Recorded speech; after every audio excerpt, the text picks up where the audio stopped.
Social justice is to treat others according to what they are due or entitled to, whilst aiming to reduce inequalities and promote social mobility, as according to Smith in 2012. This can result in treating people equally for what they need or deserve. This concept deals with the idea of equity as opposed to equality. The understanding that giving everyone the same does not result in equal opportunity is one that should not be forgotten. Thus, to allow all those to reach an equal end, they must be provided with different stimuluses and resources that aid them individually. It is important to understand people's circumstances and backgrounds when evaluating the social justice in the British education system. Different political ideologies have a variety of ideas and beliefs on how to promote social justice. The left-wing policies believe that it is the role of the state to reduce chances of inequality, and that opportunities should be provided for all. In a contrary perspective, right-wing policies are aimed towards it being the individual's responsibility for their own social justice within society. If there is a continuation with traditional right-wing ideologies, statistics have proven that those suffering in poverty will continue to rise as it has done for the last 10 years. As provided by the Child Poverty Action Group, 70% of poor children are in working class families. The idea you work to benefit yourself ultimately will leave those who are less able behind, resulting in limited progression to reduce the gap between the richest and the poorest within a community. The Educational Policy Institute 2019 claimed that education is a transformative and should allow children to fulfil their potential. This is supported by the national curriculum, where it is stated that teachers should set high expectations for all pupils. Whilst it is important that pupils are stretched and challenged to an appropriate level, it also clarifies that teachers have a great obligation to plan lessons for lower level and disadvantaged pupils. This shows there is a governmental importance for all pupils to get the same high-level teaching, no matter their background. Ultimately, this documentary will explore whether social justice can ever truly be achieved, or will economic circumstances continue to just be a hindrance? Poverty is going to have inevitable effects on a child's education in terms of the achievement within the classroom. This can start off as early as parents choosing their child's first school. It is suggested that the education market is supported and run by parental choice, and choosing the best school to give their child the advantage. Tough and Brooks 2007 used the term covert selection to imply that schools will put deterrents in place, such as complex literature and advertisement and advertising in richer neighbourhoods, to ensure that pupil intake is of a higher proportion to the upper class. However, there are government guidelines put in place with the admission policies when it comes to parents selecting their child's school, such as pupils who live nearer the school already have siblings in the school, although it is stated in the criteria that this varies between schools.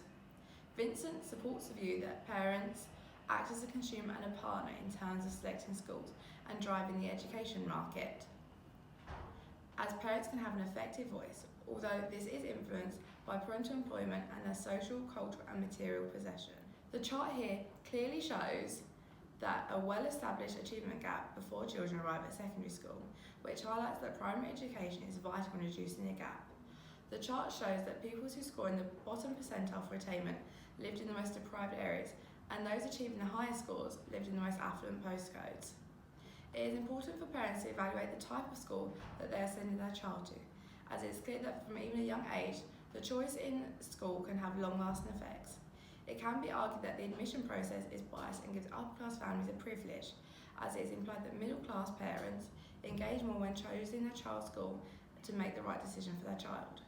However, it is important to not underestimate and stereotype the beliefs and values of parents from working class backgrounds, as everyone wants the best for their child. However, they have to deal with the circumstances and environment that they live in. Statement: money is the biggest factor in children's achievement. I'm arguing for this, and one of the reasons is lack of resources. So websites like Show My Homework and My Maths are such big parts of school life now, and if the children do not have access to computers, laptop or even the internet, they will not be able to complete the work that's been set. Following on from this, parents may not have money to provide amenities such as uniforms, lunch boxes and bags, and even the basic things such as pens and pencils. And this has a huge impact on the child's attainment, especially in comparison to their more well-off peers. However, it is important to realise that schools do offer paper versions of homework and provide most of the equipment needed. It is important to evaluate the use of parental input with a child's success.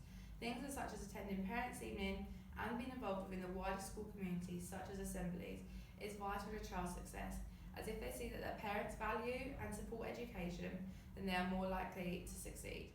Secondly, this can be influenced by the child's and parents' cultural background, as it's important to understand that different cultures value education differently. For example, Asian cultures value education more and will push their children to succeed more as it has a greater importance in their future life. They are more likely to attend parents' evening and help with homework, which is vital. However, things such as parental employment during childhood factors into the likelihood of deprivation in later life, such as the odds of experiencing severe material deprivation is almost twice as high for those whose fathers are unemployed compared to those in managerial roles. And for some parents, attending parents' evening just isn't possible as they don't have the flexible jobs which allow them to do so. And this may promote a lack of interest in the children's education as they cannot provide any extra help or support that may have been offered at the parents' evening. Despite this, it is important to evaluate the importance of intrinsic motivation of the children. Just because they're from a working class background does not mean they won't want to succeed. Hard work and determination pays off. They can see this through things such as TV shows and people like Alan Sugar, who left school at 16 but is left to become the most successful businessman in the world. There's also public places available for children to study and work. Homework club is also provided by schools as well, and things such as after-school clubs to help support parents and for children to help with their homework and succeed. Although there are a range of free things available, cultural capital is found to be richer in more affluent families, and this is because they can afford trips outside of school, such as museum trips and the school holidays, and this in turn will help increase their attainment within school. Poverty impacts students' experience in education in other ways. So the Children's Commission for Poverty found that a third of children who said their family was not well off at all had fallen behind in class. This is because their parents could not provide the necessary books and materials, and 2 in 5 children said that they missed school term trips because of the costs. In conclusion, money is a paramount factor in children's achievement, but not necessarily the biggest. Government's funding towards education has increased over the last 5 years, initiating the idea that more is being done in creating a well-rounded system for education. Although funds are paramount when it comes to providing opportunities and resources, authority can outweigh what money can buy. Government's control over teachers' input results in barriers for what is possible for them to do in their remit of power. When questioning how social justice is handled in the education system, there is no space to ignore the fact that there is jurisdiction over how far a teacher can go. Smith 2012 points out the clear argument that the engagement in social justice is consistently revolving with those who have power and that no fixed result will ever be formed, thus validating our argument that social justice is a well-rounded desire and can be improved but consequently never resolved as economic and cultural issues are ongoing. As a current reflection, government impacts of social justice within teaching are giving broader opportunities for all children. Wrigley and Pratt 2012 comment on the notion that teachers who actively participate in social justice issues are able to provide pupils with a well-rounded education to best prepare them to succeed in their current society, while still acknowledging the fact that they must remain as impartial bodies due to children having different circumstantial backgrounds. Overall, arguments may be put forward for the improvement of social justice.